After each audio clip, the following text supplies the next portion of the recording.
A very good evening to you, our dear listener. Welcome to the 9 p.m. news here on Explorer Online Radio. Today is the 23rd of October 2023.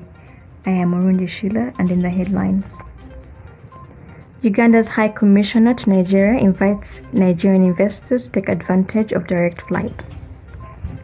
52 youth to benefit from Presidential Skilling Initiative. And across borders, DRC's Electoral Commission provides provisional candidates for December elections. The news in details. Uganda's High Commissioner to Nigeria, Nelson Ochega, has invited Nigerian investors to take advantage of the Uganda Airlines direct flight to their country, as well as invest in Uganda. He highlighted that there are vast opportunities for trade, investment, and industrialization in Uganda, including agro-processing, social services, mineral exploration and exploitation, among others. He said the country is peaceful, secure and stable, and has been one of the fastest growing countries on the African continent. The ambassador's comments come a day after Uganda Airlines made its maiden direct flight from Entebbe to Lagos. He also mentioned that the tourism industry is fast recovering from the interruption of COVID-19 and encouraged Nigerians to visit the national parks. 52 Busia youth have been selected for the Presidential Skilling Initiative, with the second batch heading to Tirini Skill Hub in Kibuku District. The Tirini Skilling Hub hosts trainees from 2 municipalities and 7 districts of Bukedi region. During the flag-off at Busia District Headquarters, the youth were urged to harness the skills they're going to get for the betterment of society. The Busia Resident District Commissioner, Michael Kibwika, said whereas many people in Bukedi are struggling with life due to the lack of products to sell in the market, the selected youth should sell their skills in the job to earn a living. Medical interns have resolved to suspend their industrial action after government started paying their allowances.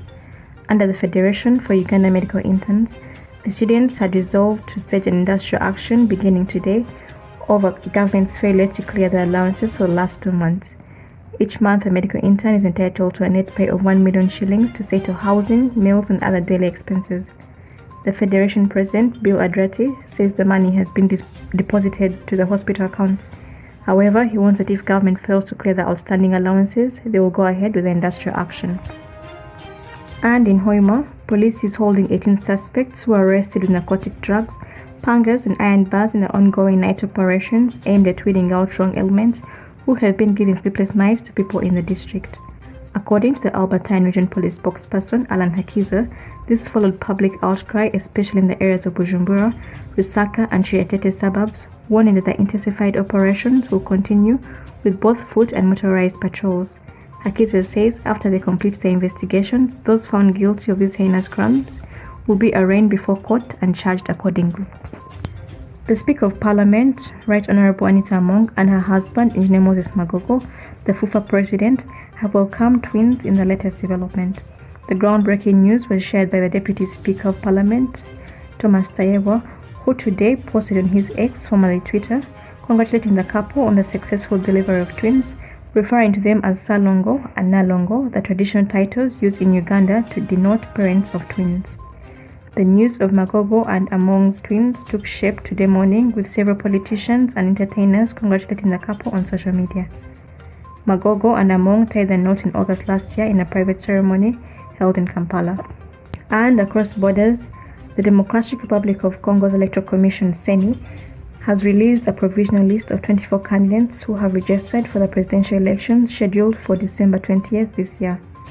The opposition has lined up several candidates, including Dr. Denis Mukwege, Moise Katumbi, Martin Fayulu, and MP Delice Sanga, and former Prime Ministers Adolphe Muzito and Augustin Matata Ponyo, as well as Marie-José Ifo-Kumputa, the only woman in the race, who was also a candidate in the December 2018 presidential elections. The final list is expected to be published on November 18th this year after approval by the Constitutional Court. President Felix Tshisekedi, who assumed office in 2019, submitted his candidacy for a second 5-year term in early October. In our last story, the Sudanese Armed Forces will resume peace talks with the paramilitary Rapid Support Forces in the Saudi port city of Jeddah. Sudanese media reported that Saudi Arabia and the United States, which have been mediating the talks since May, set October 26 this year as the date for resuming the negotiations.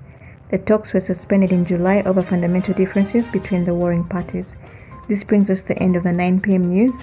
Thank you for listening in to Explorer Online Radio, the home of reliable and authentic news. A blessed evening.